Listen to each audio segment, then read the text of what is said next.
We are back, people. What is up? How y'all doing? It looks like we're live. Okay, cool. It was a little bit later than expected because I had some work that got delayed, but we're here now.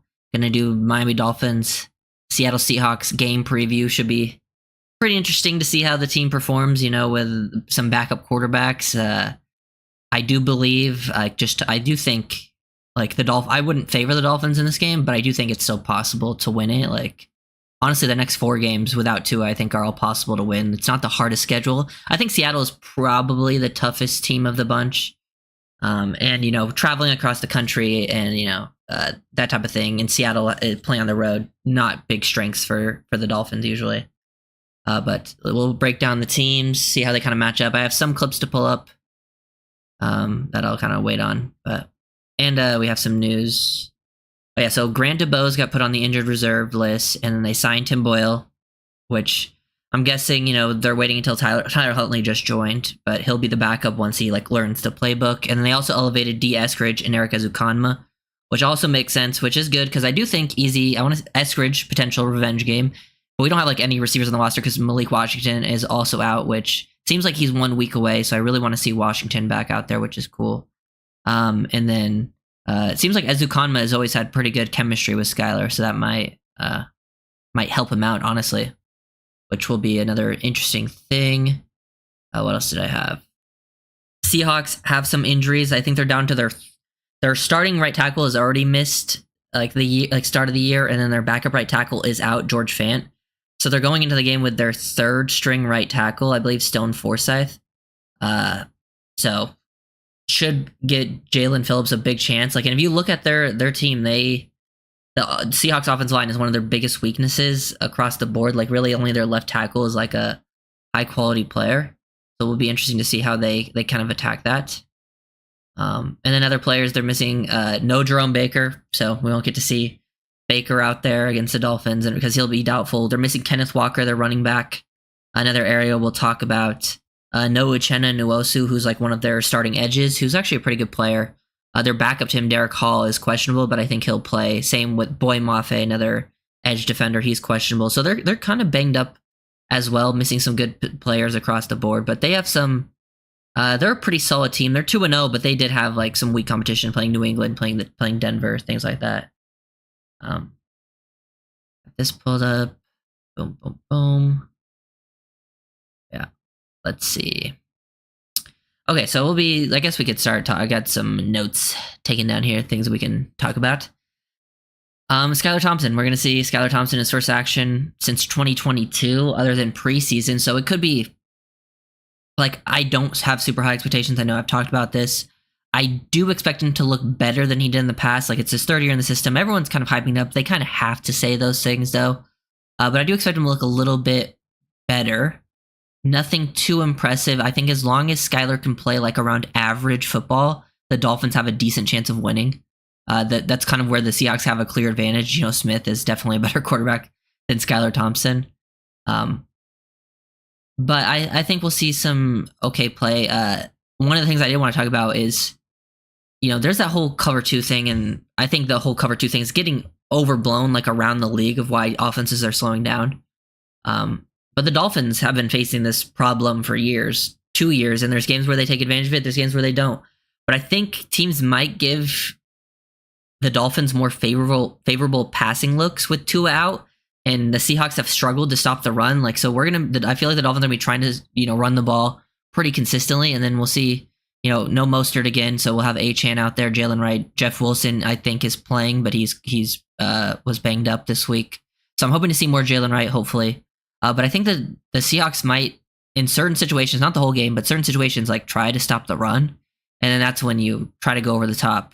Hopefully you can get some one-on-one matchups on the outside, maybe a little bit more than you usually would. I'm sure they still will play too deep at times because you still have Tyreek and Waddle.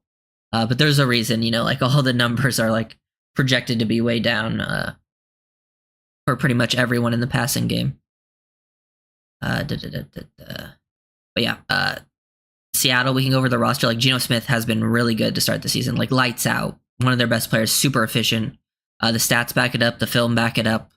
He's making plays, and he's been playing behind one of the worst offensive lines in the league.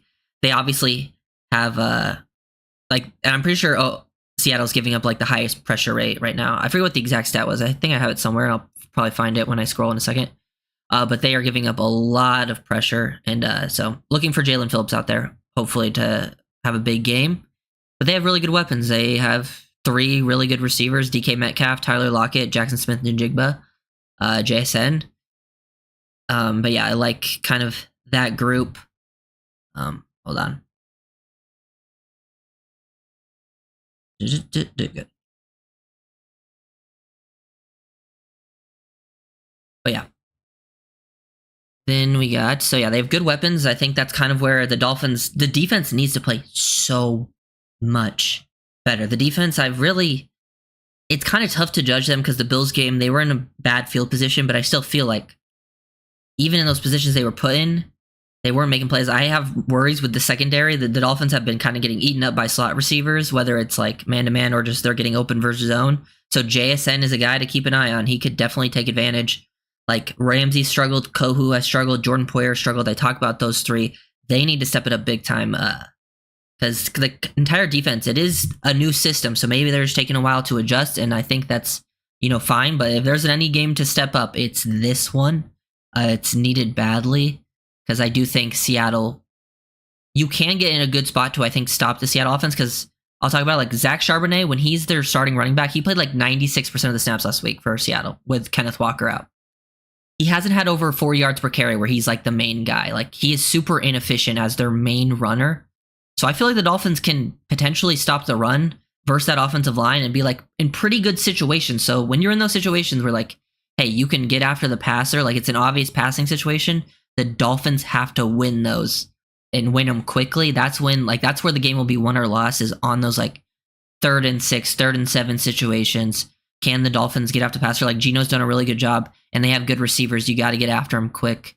And I think that's where I think coaching is like the most important thing in this game. I think the coaching battle is super, super intriguing. And I think whoever coaches better will actually, like if it's even, I think it could go either way. But I think if the Dolphins can out-coach the other side, like by a decent amount, they should win, even with a backup quarterback. But I still favor Seattle just because it's in Seattle.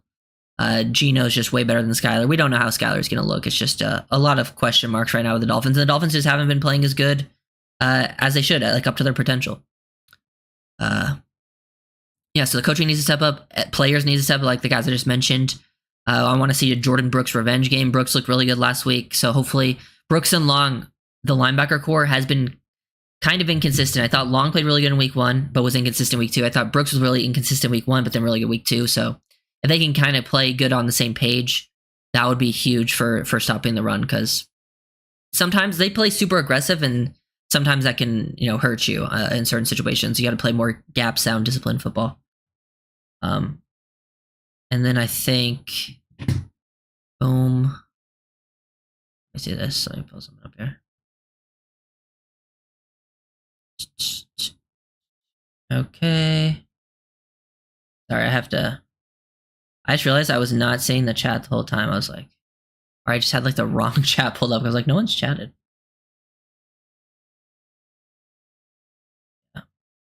Yeah, turnovers is kind of no turnovers for sure. Definitely a big thing. Yeah, we did have extra time this week. Allen didn't have a big game. That Buffalo loss was all on Tua. I disagree. It was on everyone. Allen definitely didn't have a big game, which, sucks to lose to them when he doesn't have a big game. But that loss was on pretty much everyone across the board, in my opinion. Yeah, Skylar should have more. I think Skylar should have more opportunities to face like favorable coverages to throw against, I believe in our defense. I don't blame them for that Bills game. Offense put them in a bad spot. Yeah, I agree. They did get put in a bad spot. That's why it's like tough to fully evaluate them, and it's still early in the new system. But from what I've seen on film, there's still a lot of things to worry about. There's individual players that are still just playing bad, So I'm like, those guys have to step up. Still early on Weaver too. Like I've liked some of the things I've seen from Weaver, but I think it's been more of a player issue, honestly. But you got to take advantage of those situations that I'm talking about. Like from watching the film, like I definitely have some concerns with the defense. But maybe they will prove those to be, prove those to be kind of wrong, you know? Because I do still have, like, some players are playing pretty well, like Holland. I think Fuller looked much better in week 2. That makes me feel better about those guys in the secondary. Defensive line-wise, I think the depth has kind of shown, the lack of depth has kind of hurt them.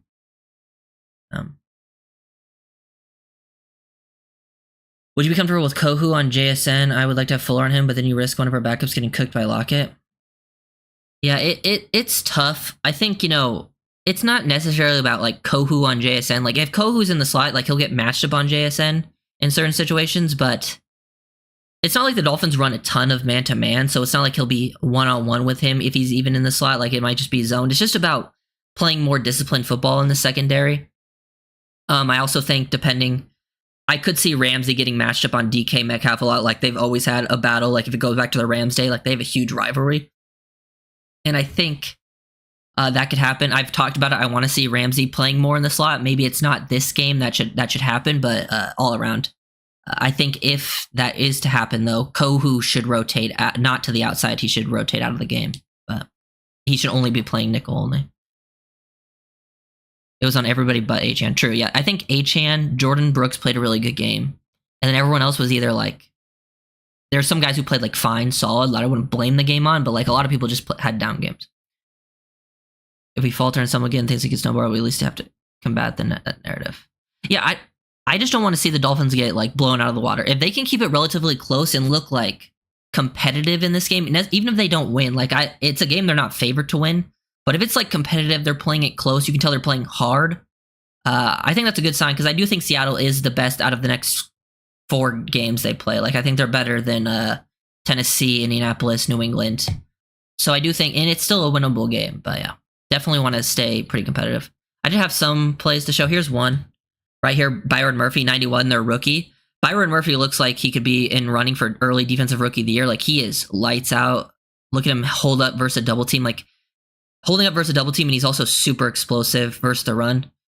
I remember I forget who it was, but there were certain people who were like really anti Byron Murphy in the draft, which kind of surprised me. I'm like, if Murphy was there at 21, I've been totally down for it because that guy has been amazing for them. So he's a name to watch out for, Byron Murphy. Kind of scroll up here. Yeah, if you look at some of these charts, like there's like Gino's playing really good according to some of there's like an accuracy rate average separations chart, and like Gino's on the lower side of the like his receiver separation, but he's the highest accurate right now through the first 2 weeks. Yeah, and like I think PFF has them graded as like the number 3rd QB through 2 weeks. They also have some other higher rated players. It's PFF, so I take it all with a grain of salt, but like they have the number 1 corner we'll talk about, stuff like that. Yeah. We must not beat ourselves again. We just have to look competent. I think coaching, that's why I'm talking about coaching. If the coaching looks good, I have faith that the players can execute with good coaching, you know? And it's not like the coaching was like, it's not like it was the first 2 games was all on the coaching. Like there was definitely good parts that they had. But I think if it's just like a really consistent game coaching wise, the team can at least play somewhat good. And then maybe players will cost you, but. Thoughts on Woolen? Yeah, that's who I was talking about. Tariq Woolen, I think, is like the number 1 rated corner on PFF. He's played really good through 2 weeks. Just watching some of his film. So you definitely got to give him a ton of credit. He's been quite good. He's fit good. They have Mike McDonald as their head coach now. He's kind of really a good defensive coordinator. It will be the second time McDaniels got against McDonald. There was that one time in 2022 where the Dolphins put up that amazing comeback versus the Ravens. And then last year they got kind of blown out of the water by Baltimore. And they did a really good job countering that scheme. So that battle should be interesting. The Dolphins offensive scheme versus the Seattle defensive scheme. And I think the Seahawks secondary is the biggest strength of their defense. Like they are just like really, really good. I think here's a Tariq Woolen play that I have. Tariq Woolen here at the top of the screen. Just look at this speed. Like a guy... His speed and size is like not normal. Like look at his closing speed, undercut, instincts. Bo Nix makes a horrible decision. I don't know why he's throwing that ball, but for him to have outside leverage here, just undercut, Cortland Sutter working across the field, just makes it look easy. So he should probably get isolated, I'm guessing, on Tyreek. And if there's anyone that can beat top corners, it's Tyreek if he gets some one-on-ones, but it will be a tough battle. It's not like no gimmies out there. I think Devin Witherspoon, another corner they have Witherspoon's their nickel. Witherspoon's a really good player. He's a really good weapon piece for them too. He was like the 5th overall pick a few years ago. I really liked him coming out, and he's been amazing for them. Julian Love is a solid safety for them. I think their secondary, those are like their best 3. After that, they have Trey Brown, Rayshawn Jenkins. Those are the guys you probably want to go after, but it's not like they're just horrible players either. They have a pretty good D-line, like I talked about. They have Byron Murphy. They have Leonard Williams, Jerron Reed. I think the linebacker area is the one to attack. Their edges are banged up. Like, Nowusu's not playing. Mafu and Derek Hall will probably start for them. Mafe and Derek Hall, and they're questionable, so they're not bad either, but if they're banged up, that could slow down the edge rushers. Jerome Baker is missing, so that means Tyrus Knight, who is a rookie, a late-round rookie, is starting for them. And he looked pretty good last week when he had to play, but he's a rookie who is mostly known coming out of college for like his athleticism. So if you're getting like, I feel like the Dolphins can super take advantage of that area. If their misdirections, the motions, they're really always pretty good. Like, not having Tua will limit their ability to take advantage of the linebackers, but they can definitely have a better chance of going after the linebacker unit on the Seattle defense. That's kind of where I would be focusing on. You still think we still get light boxes and 2 high looks, assuming Tyreek and Waddle aren't constantly coming off the field? I think we'll probably get a little bit less. I don't think it'll be like crazy less, but I do think teams will be like, let's try to, like, if the Dolphins are running the ball effectively, then yes, they will 100% get less, which I think they are going to try to lean on the running game. So I think as the game progresses, they're going to start seeing more heavy boxes and potential looks down the field where they could win. But Seattle has a good secondary, so you got to win your matchups.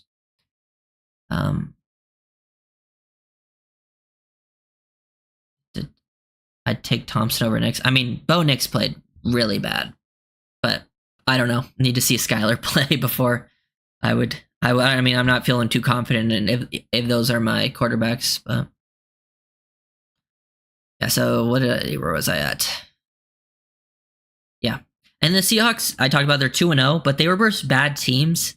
I do think they're better than what they've shown in the first 2 games. Like, they went to overtime with New England. New England looked horrible on Thursday night. Like, really bad. Like embarrassingly bad. Like, it was some of the worst defensive tackling I've ever seen. Like, they were missing tackles on Alan Lazard and Tyler Conklin multiple times. And those guys, like, aren't that good of players. Like, it's understandable that you miss a tackle on space on Garrett Wilson or Breece Hall, but they were getting cooked.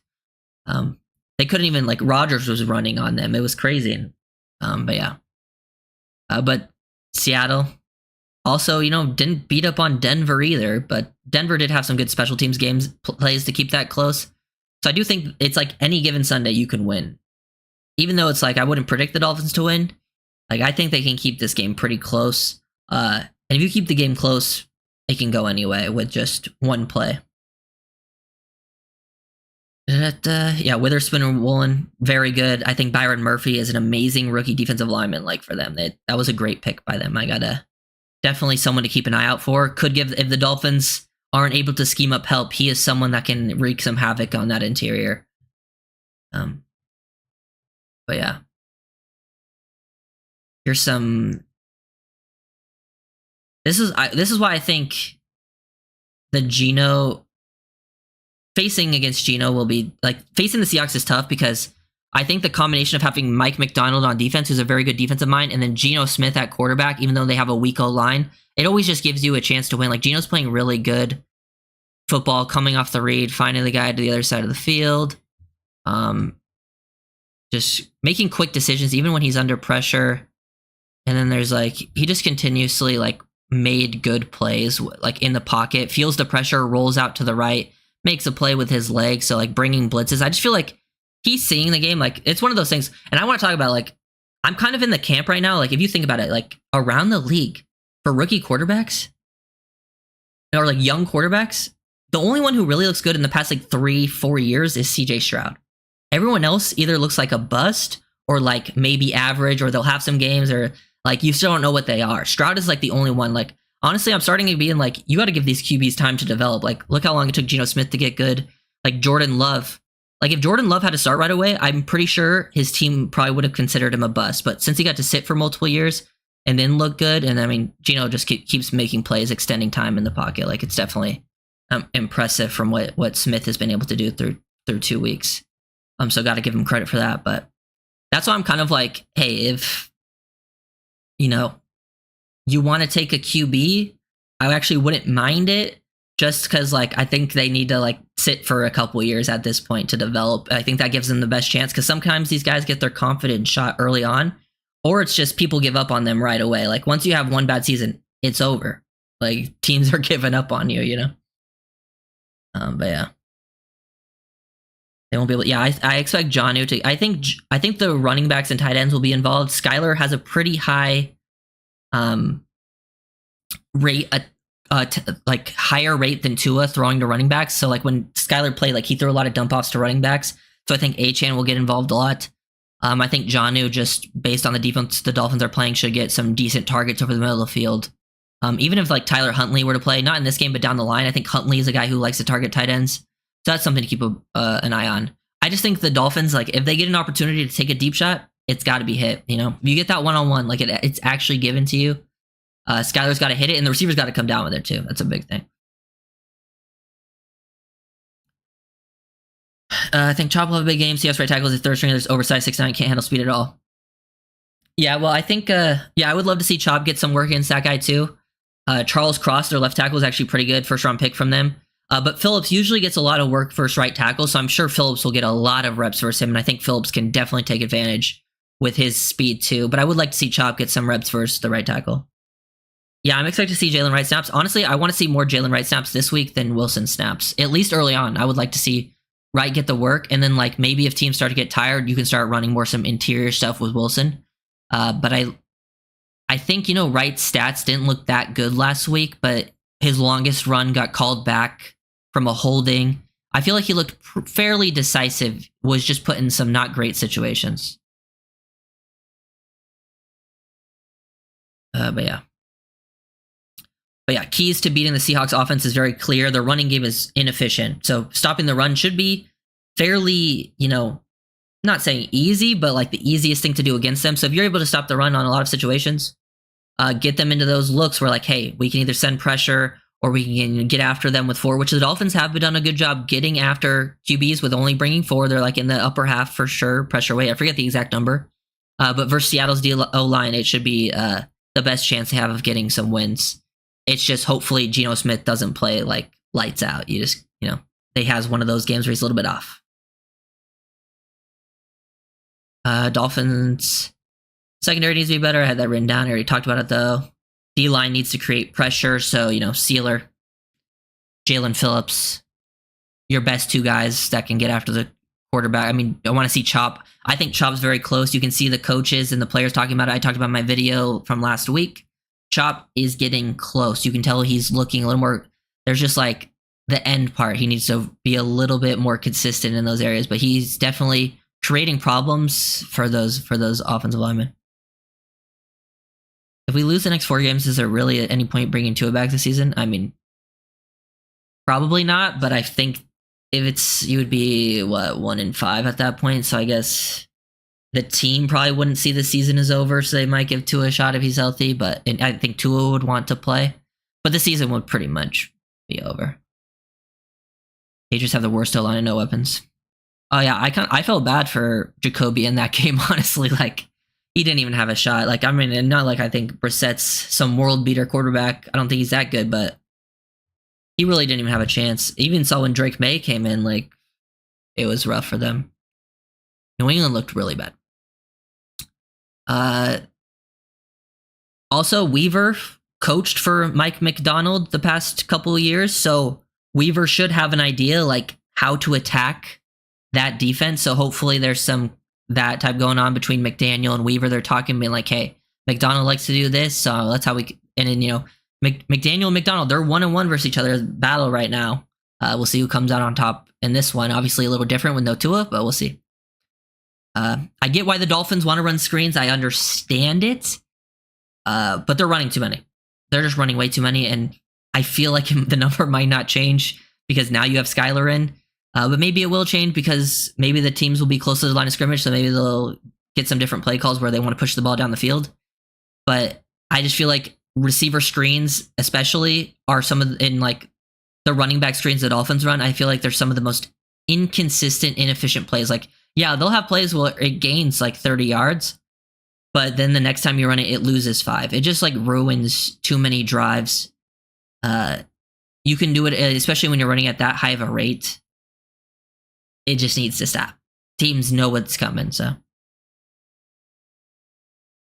Do you think we can have a success with outside zone considering how much we've struggled with it recently?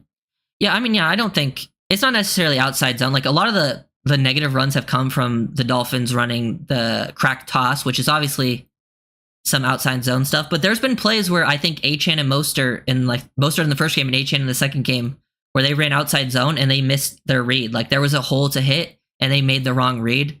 So actually, I think the Dolphins have blocked pretty well run game wise. Like watching the film, they actually blocked pretty well in the run game. So I think those opportunities are there. It's not perfect, but I think they can run inside, outside. I just think maybe less crack tosses because teams are just guessing because they can tell based on your formations. But you can tell some like they come out in one of those formations where it looks like they're running crack toss and then they run sort of some power or counter inside and it's just wide open. Like there was a couple plays versus Buffalo where like the linebackers just instantly ran to the outside because it looked like it was going to be crack toss for a second. So I would like to see less crack tosses, but it's still going to be, a big part of your playbook. Why aren't we attacking the middle? I mean, teams are heavily playing it, and I feel like the Dolphins, I understand why they were trying to do things a little bit differently, because teams are like, they're trying to, change up what their looks are, so not everyone's being like, oh, they're gonna run this play here. Like they had to, make their offense look a little bit different, because if it's just on constantly throwing over the middle, but they do need to get back to it at least a little bit more, especially because I do think the Seattle linebackers are the weakest part of their team, attacking the middle of the field. And it doesn't necessarily need to be like throwing those daggers and stuff like that. But yeah, sorry for the late join. Right for the inside runs? I hope so. I mean, I think Jalen Wright he's still going to get, those outside runs, and I think he's going to, get better and better at it. But that his experience from Tennessee, like, he ran a lot of inside zone. He ran a lot of gap scheme stuff. He never really ran outside zone. And I think his longest run came on in like a inside type of run. It just got called back from holding. A weak holding call, by the way. But yeah. Seahawks tried telling me Baker better than Brooks. Yeah, I've seen the Seahawks fan kind of... I think Seahawks fans definitely underestimated Brooks from what I saw. Not saying like Brooks is like the best player in the world, but Brooks is definitely better than Baker. DeBose and I are Malik Washington is doubtful. Activate next scrimmage to Kyler. Big, yeah, this is I talked about that earlier on the stream. Definitely a big game for Easy to get a shot. Like he should be in the rotation and definitely see some time. And I think he has the highest ceiling after Tyreek and Waddle out of the receivers that will be active. So it'll be interesting to see him get involved. And he definitely has a lot of experience playing with Skyler. Yeah.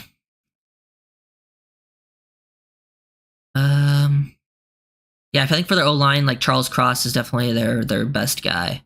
Connor Williams is their center, but he hasn't actually looked that good for them through 2 weeks. I think he had a really rough game last week, if I recall correctly. Definitely struggled for him, so we'll see if I don't know if he's 100%. But it should be interesting going against Connor Williams again. They have D-line, even their backup D-line. They have Jonathan Hankins is one of their backup D-line. That guy's just a great run defender. Like as a nose tackle, he's not going to give you anything as a pass rusher.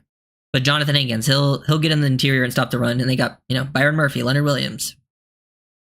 Their D-line is definitely very good. The Dolphins have faced a lot of good D-lines early, but the Seattle one is probably on the par with like the Buffalo one, the Jacksonville one. So we'll see how it ends up playing. I think if your play calling is good, you can definitely take advantage of it. Yeah, I think their linebackers can be attacked in both facets of the game, the running game and the passing game. With misdirection in the running game, passing game, it'll be interesting to see. I think playing in Seattle will be tough. I think playing on the road is usually tough for the Dolphins anyways, and Seattle's a pretty loud stadium, and it's also a far travel, so timing can be thrown off. Does Seattle run a man defense or zone? They run basically the same scheme the Dolphins do because Weaver has ties. So they're running the Baltimore style defense. So it's a mix of pretty much coverages across the board. They do a lot of pre-snap movement, but there will be a lot of zone that you'll see. They like to go from cover 2 to quarters to cover 1 to some type of blitz, cover 3, that type of stuff. They'll mix it up across the board. Did I miss a score prediction? No, I haven't done any score predictions. I don't really have anything like written down to plan, but I guess I could give one if I think about it. But maybe I'll wait till the end. Thank you, Derek. Thank you.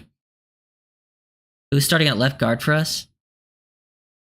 I think it's gonna be. Isn't Jones is healthy, right? Like he's gonna play. Where's the Dolphins? Let's see. Yeah, Robert Jones is practicing in full, so the only people out are Mostert, Washington, and DeBose. So I'm imagining it's gonna be Robert Jones, unless they went with Cotton. But I don't. Even though Jones has been bad, I think Cotton is just. I think Jones can at least give you some decent run blocking reps. I just think Cotton is like every rep, pass game, running game. It just never looks that good to me. Jones has looked really bad, but at least there will be like a few reps a game. I'm like, oh, that was a good run blocking rep. But yeah. Yeah, Armstead's playing. O-line's playing. So the O-line is, like, I've talked about it. I made a video on the O-line yesterday if you guys didn't see that. But what's about Seattle's injured players a big factor? Yeah, I think their running back, usually I wouldn't say a running back being out is that big of a deal, but like their backup has been like when he has never averaged over 4 yards a carry when he's had to be the starter. He was like 8 for 12 in the first game, and then last week he was like 14 for 38, something like that. So I think stopping the running game with the backup running back in is actually huge for the Dolphins because they could not stop the run last week, and it puts them in a tough spot. They'll also be playing a rookie, like late round, day 3 pick at linebacker with Baker out. I don't know how huge that will be, but yeah. They have a third string right tackle, and so I think that will be huge to take advantage of. Then the rest of their guys are kind of just banged out. No Uchenna Nwosu. I think that hurts their pass rush a bit. Their backup's pretty good, so it's not like a huge loss. But both of their 2 other edges are questionable, but I think they're going to play. I just don't know if they'll be at like 100. I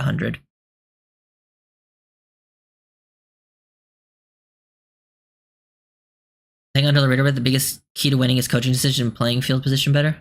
Yeah, I talked about, I didn't say this exactly, but I did say earlier that I think coaching is the biggest thing in this game. I think it'll be the biggest deciding factor. I think if the Dolphins can clearly outcoach the Seahawks, that's how they win this game.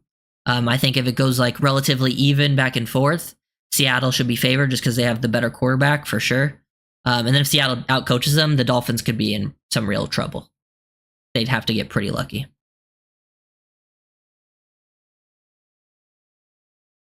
You got between Eagles and Saints? Ooh.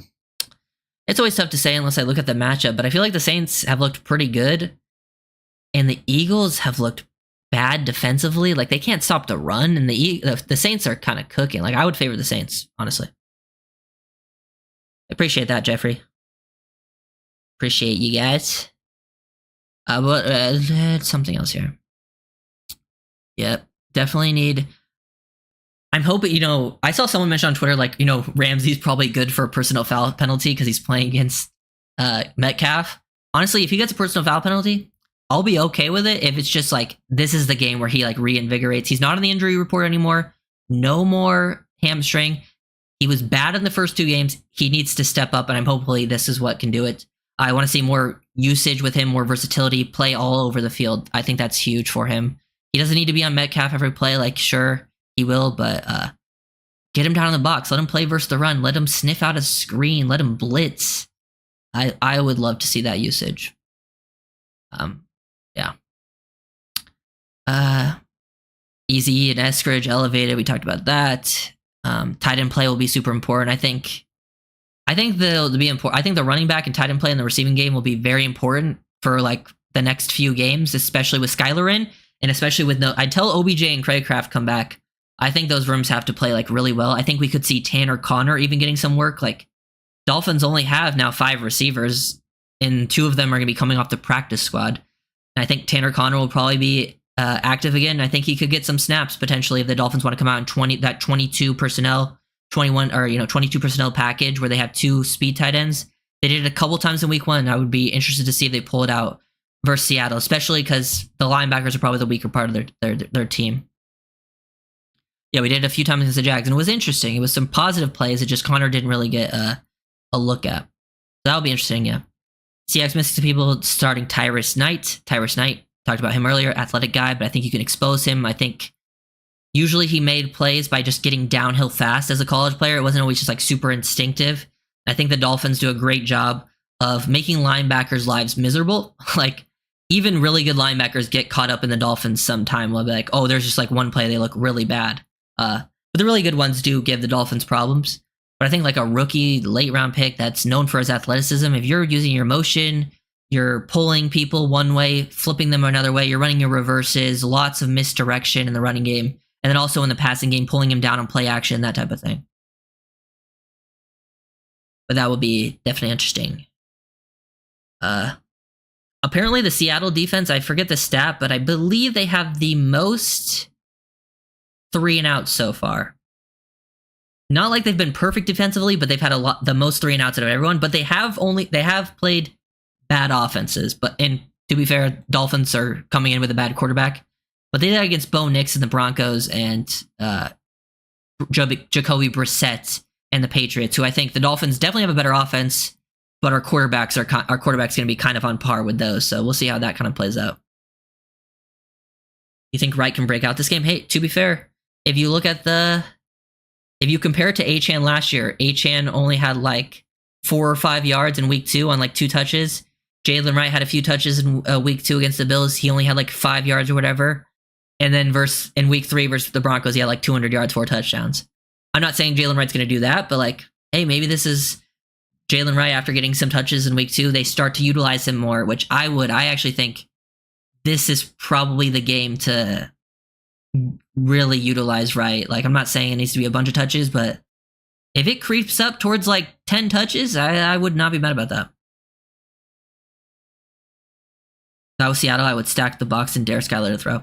Yeah, I mean, I think they'll definitely do that in certain situations. I don't think it necessarily like you need to stack the box. I think this is what like the whole cover 2 discussion. This is a good point. Bobby Peters on Twitter, very smart guy. He wrote like some of the books about the Dolphins like offensive scheme. But he wrote like too high discussion because it's been a big discussion. Miami has been dealing with this for 2 years now. They still found ways to attack the pass game and have gashed defenses in the run game, all without an elite offensive line. Obviously, the last few games have not been the case, but like in the last 2 years, they have found ways to beat cover 2. I know NFL staffs have studied them in the last few off seasons, but after 2 weeks, the lens needs to be a little different. So like, it's just like, I think the whole 2-eye discussion is like a little crazy. Like cover 3 is still getting called at a higher rate than cover 2. I don't think people realize that. Like, it's not like cover 2 is just called every snap. Like cover 3 is still the most used coverage. It's just 2-high has forced offenses in certain situations to hold on to the ball a little bit longer, and offensive line play is just so much weaker around the league. I think that's the big key. Is like offensive line play is just not good right now, and teams have less. They're playing less in the preseason, so that plays into it. It's not like teams can't move the ball versus cover 2 anymore. I think it's a schematic thing. I think it's an O-line thing. I think offenses need to have better play callers, but you look at the best offenses in the league, and a lot of them are being called by like the Shanahan tree, like the Saints, and they're taking care of it pretty nicely. Yeah, I think it's definitely if Tyreek or Waddle can run deep, it's definitely like he. I'm not saying he'll hit it automatically, but like it's definitely have some faith that he can hit someone wide open down the field. I think where Skyler gives you a little bit more is he's more athletic, so I'm expecting more plays off script, and that's where it's like, that's kind of where I expect the offense to be different. You're obviously not going to be as consistent timing-wise. Like, you're not going to hit the big play over the middle of the field where you throw with insane anticipation, and then, Tyreek and Waddle catch it in stride. It's not going to be like that. Like, Skyler might do it like once, but it's not going to be as consistent as when Tua was in. But I think the area will be different is maybe Skyler escapes the pocket in a situation Tua wouldn't have, and then hopefully someone just comes open, with that extended time. That's kind of where you kind of have to hope a big play comes from as well. But yeah, NFL's so week to week, man. I feel like some people think that Dolphins have like no chance of winning. I'm like, have we seen some of the games that have been happening over the past couple of weeks? Like, worse teams have won against some pretty good teams. I think they definitely have a chance to win. But we'll see how it all ends up playing out. Yeah, this game 100% comes down to coaching. I had that written down. JSN had a huge game last week. Dolphins are struggling versus slot receivers a lot through the first 2 weeks, so definitely watch out for JSN. Tariq Woolen, Devin Witherspoon, some of their better players. But yeah. So you guys have any Skylar to Easy equal 2 to River? Maybe, yeah, maybe that'll be like his guy, you know? Guy he has a lot of chemistry with. Their worst teams won a lot last week, yeah, for sure. Yeah, this is who I think the Dolphins should have been watching last week, Green Bay, and how they attacked Indianapolis. Because Green Bay, also LaFleur from the Shanahan tree, they run similar concepts the Dolphins do. They played Malik Willis. Malik Willis is probably worse throwing the ball than Skylar. And they barely threw the ball at all. Like, I think their first 26 plays, 24 of them were runs. And they ran the ball all over the Colts. And the Dolphins play the Colts in a few weeks, so take that game plan for sure against them. Definitely gives the Dolphins a chance to win. I think the Dolphins could win against the Titans. Even though the Titans beat the Dolphins last year, the Titans have sold their first 2 games. Will Levis would have a couple plays a game where it was really good, but then he'd have I think he had maybe the 2 worst plays in both weeks that I saw. That were just the worst turnovers ever. I was like, what is he doing? Yeah. How would you feel if it was Mike White starting in Seattle? Honestly, I don't think I'd feel any different. Actually, I feel like Skylar looked better in the preseason. And even though I don't have a ton of faith in Skylar, just because I haven't seen it yet, just the way I feel like the coaching staff and the players have talked about him, I actually would probably have a little more faith in Skylar, just because he has had more time in the system now. And sometimes players take a jump. The quarterback on the other team's a good example. Geno Smith was considered a bust for 7 years, and now he's, in the top half of the league in QB play. And through the first 2 weeks, he's one of the better quarterbacks in the league. So it's definitely interesting. Will Levis has CT. Will Levis needs to stop putting mayo in his coffee. That's hurting him. He did the same thing that quarter. Wait, he did the same thing during the game against us. The third quarter clause before the comeback, yeah. Well, to be fair, probably the best Will Levis has ever looked was the fourth quarter versus the Dolphins. And honestly, that was a Vic Fangio special, so I expect that game to look pretty different when the Dolphins face Tennessee, which I think is the next game, right? Does it go Tennessee? It goes to Seattle, Tennessee, New England, Indianapolis? And then I think it would be Arizona or something like that. I think that's all I know, though. I think, and then they have a bye after the New England game, I think. And then that would be when Tua could come back as the Cardinals game after 4 games. I think the Dolphins need to go 2. I think if the Dolphins go 2-2 against the next 2 games with a backup in, and look in the games they lose, and they look pretty competitive, I think you still have a chance. The season's not over. 3-1 would be very good. 4-0 would be amazing. But I think anything worse than 2-2, and the Dolphins are in a rough spot, because even though it'd be say you went 1-3, you'd be 2-4. It's not 2-4. The season's not over. But with the Dolphins' schedule, even with Tua returning, it would be a very tough ask in the AFC specifically, because the AFC is very difficult to try to make the playoffs. Vic Fangio 2-minute defense. Yeah, you see that against the Falcons. That was crazy. The Falcons should not have they had no timeouts. It was the easiest thing ever. It was a breakdown of all breakdowns. But yeah, do you guys have any more questions? That was all my notes, and that was most of the clips that I wanted to pull up. So I think that's a lot of the stuff. Someone tweeted out, quarterbacks have a higher passer rating against 2 high coverage this season than against single high. That's why I think that narrative's a little bit overrated. That was betting stuff. The Seattle Seahawks have missed 18 tackles through 2 weeks. So get the ball out in space to your playmakers. Doesn't have to be a screen. Sometimes you can just create space by sending your fast guys down the field on a nice concept, make the defense respect it. Find, Jonnu Smith or Achane underneath.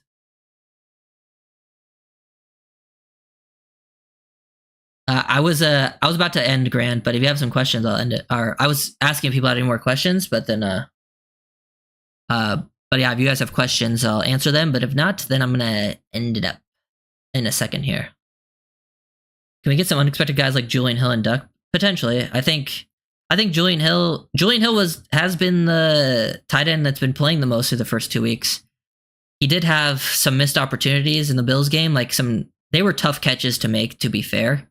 But I would like to see him come down with some of those. And he has been the best blocking tight end, even though I think he could still be better as a blocker. I think the tight end room just needs to step up a little bit all around. Smythe needs to be better for sure. I think Jonnu got to show what he's capable of in the week 2 game, which is kind of what I wanted to see from him. But it was just too late. Is there such a thing as mayo and coffee? Yes. Will Levis, the quarterback for the Titans, he puts mayonnaise in his coffee. It's insane. It's not a thing people do, but he does it. I don't be doing that.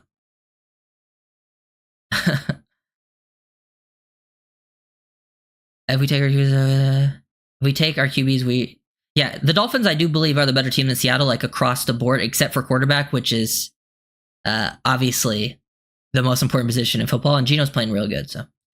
Yep, penalties is the other big thing. I think the offensive line has caused 10 penalties through 2 weeks. It's just not good enough. Yeah, I do believe John will get to sign touches. Ryder outshot, I get a good laugh. Sorry, it reminds me when a cassette tape casino starts to sound weird. I think I've seen you message that or comment that before. That's pretty funny. Good one, guys. Look forward to the game. Fingers crossed. Thanks, bro. Yeah, appreciate you, Phil. Ryder, did you get any pushback from your O-line vid? I watched it but didn't comment. Yeah, I did. I definitely got some pushback. A lot of the comments I got, though, I feel like people they comment things that I'm like, I don't necessarily disagree with what they're saying, but I feel like they're not commenting on something I said specifically, because I feel like their comments only made 80% sense to what I was saying. So I'm like, do I even respond to these? Because I feel like they're kind of arguing something that I wasn't trying to say, you know?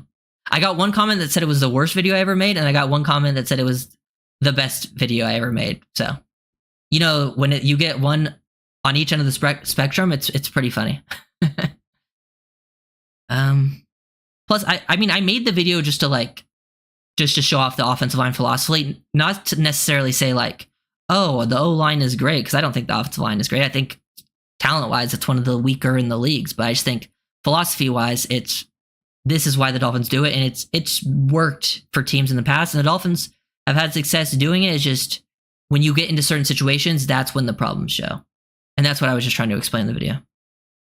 Everyone just cries and blames Greer. I understand people having not having faith in Greer, but I do think the whole O-line thing, people saying he doesn't want to get O-line, I think are a little misguided. I think that's a McDaniel thing. I think McDaniel's has been here. The Dolphins, this next draft will be big to see if McDaniel, I mean, obviously we'll see how it all plays out, but the next draft is the most draft picks the Dolphins have had in the McDaniel era. So it'll be interesting to see if they spend a little more on O-line because they actually have more resources to use now. But yeah, I don't think the Greer is. Could Greer draft offensive line better? Sure, but I don't think the reason they draft interior linemen is because of it's a Shanahan tree thing. Yeah, that's another thing I brought up in the video, Nicholas. It's just finding offensive linemen is so hard because there's just not many people that big that are also that athletic that are also just good football players. Because sometimes you could be that big and that athletic and you just don't understand how to play the game of football. So, it's some to believe or come to the conclusion that you were giving the O-line their flowers and the GMs and coaches strategy on that. Yeah, I wasn't if they watched the whole video every second, it was I went into everything. I went into where the O-line struggles, where I think maybe the O-line deserves a little more credit, why they do it, and teams around the league. The Saints are doing it. I think the Saints O-line is bad too, and they're the number one offense. I just think, I think the first 2 weeks has just been a bad showing from everyone on the offense, not just the O-line. That being said, Patty Paul going to be a pro, trust. I would honestly, I would be interested to see Paul play if Armstead went down. I think Lamb just looks better at right tackle, and Paul is a left tackle only player, Greer's made legitimate sense to address Lamb, but clearly they have a specific budget for a line, and some don't work out with injury. Yeah, people don't understand. Money's a big thing. Plus, last year, the Dolphins were actually when the Dolphins O-line was healthy last year, the Dolphins last year only had one game where all 5 starters were healthy, and that was week 3, which was the Broncos game, and they put up 70, and they looked unstoppable. Other than that, like the games where they had 4 of their offensive linemen, the offense looked really good. After that, once it started being like 3 got offensive linemen, 4 being out, sometimes they had like, there was many games where like 4 of their 5 guys were out. I don't think some people don't understand, like every team would struggle with offensive line if they were missing 3 or 4 starters. And the Dolphins had that just often, and sometimes you get unlucky. I'd like to test this with the Saints O-line really bad. Outside of Trevor Penning. Well, Trevor Penning is like really, really bad. I know Cesar Ruiz has been bad for them. They have a good center and they have a good left tackle, but he's a rookie. I'm not sure. I think their left guard's all right, but it's like similar to the Dolphins O-line. Like they have one really bad player. They have another player who's also pretty bad. And then they have pretty good center play. I think Fuaga is going to be really good for them. Their left tackle, who's a rookie, but even then he has some growing pains to work through. Like Dolphins have Armstead. It's a similar build. The Dolphins probably even have a better right tackle because even though Austin Jackson isn't perfect, Jackson's better than Penning. Right guard wise, like it's not like Eichenberg is much different from Ruiz. Like Ruiz is pretty bad. Center play, they have the edge, but our center is one of our better players too. I don't think it's that different like across the board. Like if you watch the Saints play, it's not like their offensive line is getting the same help the Dolphins offensive line gets. Is this a make it or break it game? I think it's a very important game. I don't think it's a break it game if you lose though.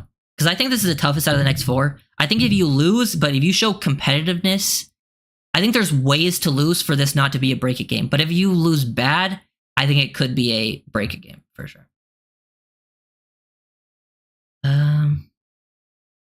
Yeah.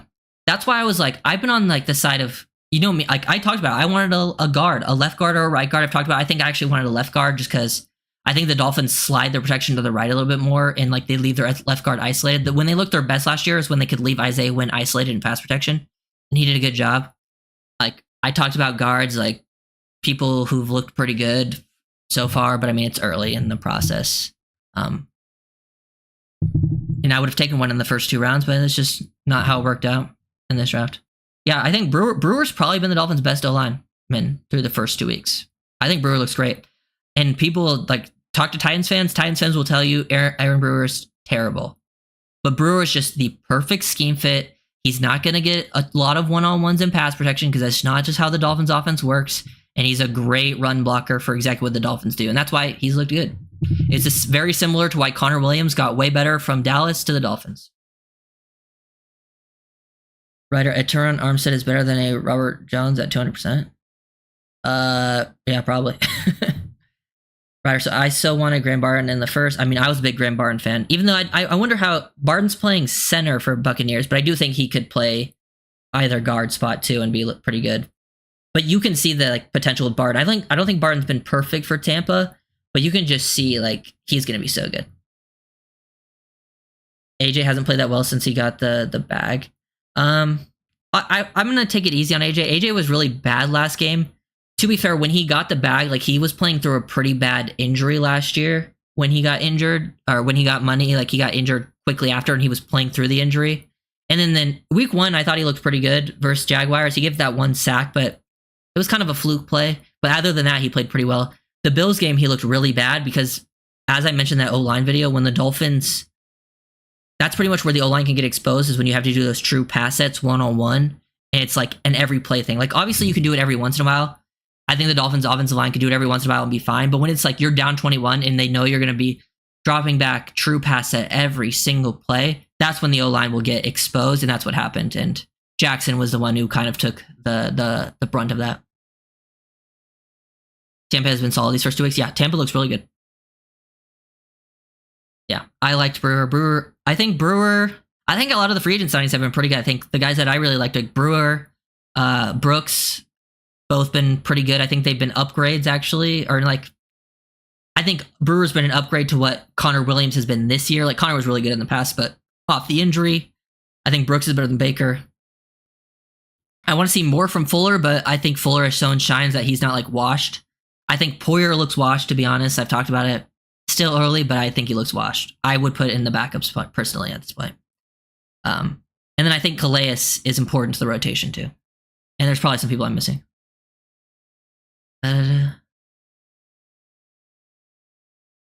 Prior, why getting a center with Brewer's skill set, and you're one of the McDaniel regime. I cry for I blame McDaniel. Well, didn't they get Connor Williams right away? I mean, Connor Williams was pretty good for that skill set. They just didn't have anyone. They just didn't really have anyone else on the roster. But yeah, I would have been down for some more. I would have been down to like to take interior O line, whether it was first round or second round. Like, even though I think the Patrick Paul pick could work out, and it makes sense to take a left tackle for the next year because your other tackles are probably going to be gone. So Patrick Paul is your tackle of the future, and tackle is just more important for the scheme. It's just for this year, it probably would have been more helpful to take a guard. But yeah. All right, rumors the Panthers may have a fire sale. Any players on there that you'd trade for? I don't know. I'd have to look at the roster. I know some of their players got hurt that I like, but I don't know.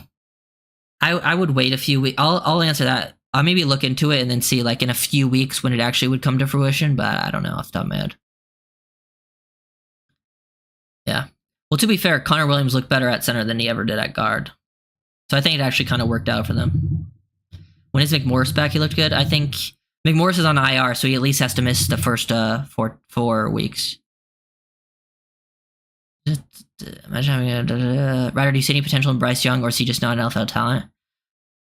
I mean, I've watched him play live, and he looks rough. He looks rough. I have not watched the film, so it's impossible for me to say. But I've seen some fans being like, "Do not do this." If it was like, I don't think the Panthers would give him up for like nothing. But if it was like nothing, and then like the Panthers would be on for their contract, like if they could get him for a cheap contract and like a 6th or 7th round pick. I mean, like, why not try to develop that? But at the end of the day, I'm not super high on that. I wouldn't be against it, though, if it was for very little. I think it's a low-risk move if it's at that point. I don't mind taking low-risk chances. Because he was the first overall pick just a few weeks, or just a little over a year ago. And he did have good college film for the most part. It just, situation matters, and maybe that could help him, but I don't know. It's not something I would be like super, super aggressive looking into unless it was very cheap. What do you think of Calais and Steelers' play so far? They haven't been bad. I think Steelers been one of the more consistent players on the Dolphins, but I want to see him be a little more standout. And then Calais, I think he has some splash plays, but he is an older player. I think the D-line depth is kind of what's hurting the Dolphins. I think when the backups kind of have to come in, they don't play as well. I would like to see a little bit more from Calais and Steeler, but they're definitely not the biggest issues on the team.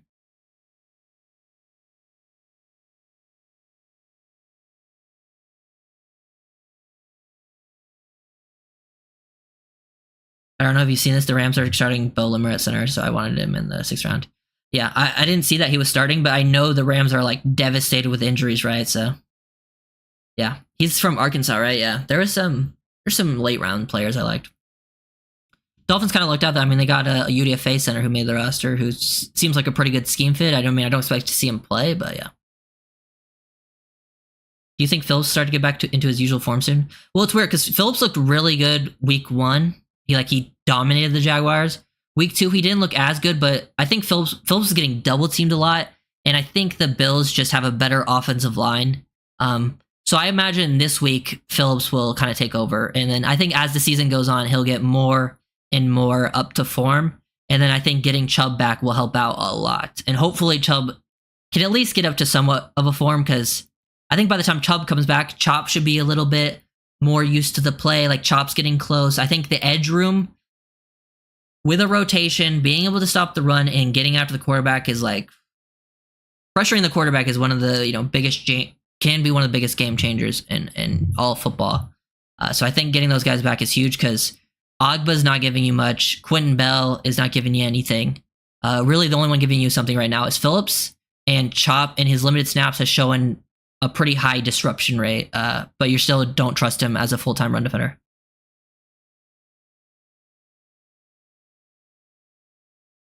Yeah. Oh. I think that pretty much everything, unless you guys have any last questions. Yeah. It's a dime from Garrett Nussmeier. What's that LSU UCLA game looking like? He's an interesting QB prospect.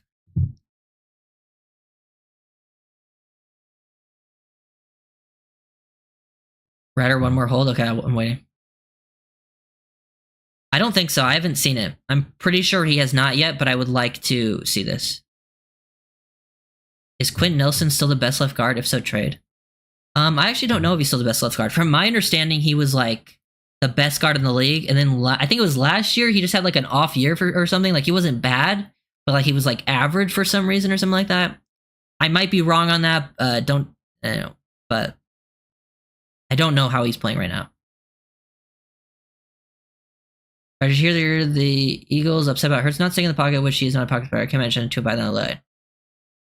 Yeah, I think the problem with Hurts is Hurts looks less athletic, and Hurts isn't a bad passer. He just doesn't have any special traits as a passer. Like I feel like all the good quarterbacks, at least good ones, like they all have like a special trait to go behind.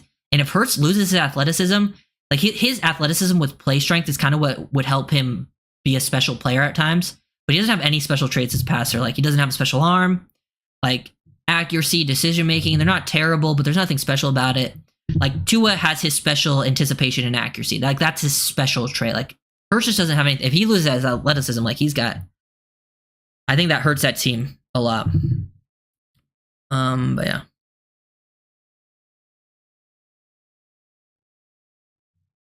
All right, what happened to Driscoll after Finn's cut? I think Driscoll's back with Eagles. I don't know. I guess they moved on from him. I still don't really get that one that much. I mean, it's not like I expected Driscoll to save the Dolphins, but like I just don't get Driscoll over, or I don't get Cotton over Driscoll. That one doesn't make sense to me. I guess they just went with Cotton because he has more experience in the scheme, and he's a little bit bigger and stronger. But like I just felt like Driscoll would give you more athleticism.